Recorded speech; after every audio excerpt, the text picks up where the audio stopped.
Recently, a little something showed up in the feed on social media, and it was a big name, major influencer, big name actor.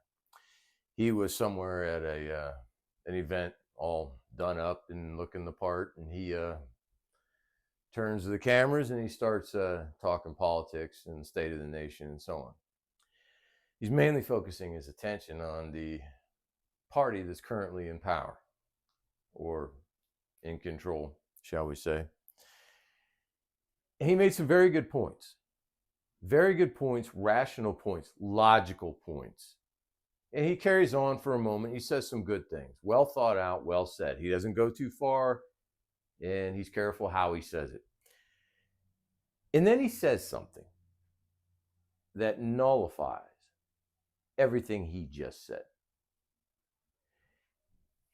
Then he says, generally speaking, he says, I think that there's problems over here and so on and so forth. I think we're better off turning to the other party. That statement right there nullified everything he just said. And it shows just how misguided he is. And so many like him are. Late night community, comedians, major influencers of all types, of all walks.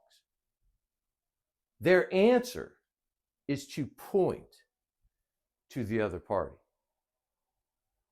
That is a mistake. That is pointing to the other half of the problem. The primary problem, the singular problem, is the two parties. Both of them equally are the problem.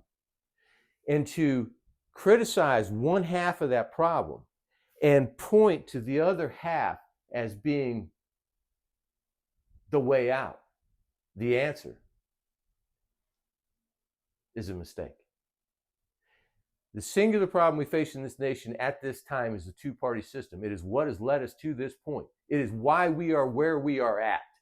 It is why our economy is completing its step into bankruptcy at this time. It is why our democracy is eroding at this time. It is why there is a struggle in our government. And it is all from the two-party system, which exists outside of our government and now has more and more filtered into our government over the years. The only remedy that we have, the only option that we have, the only solution that we have is to deal with the core central problem, and that requires a third party.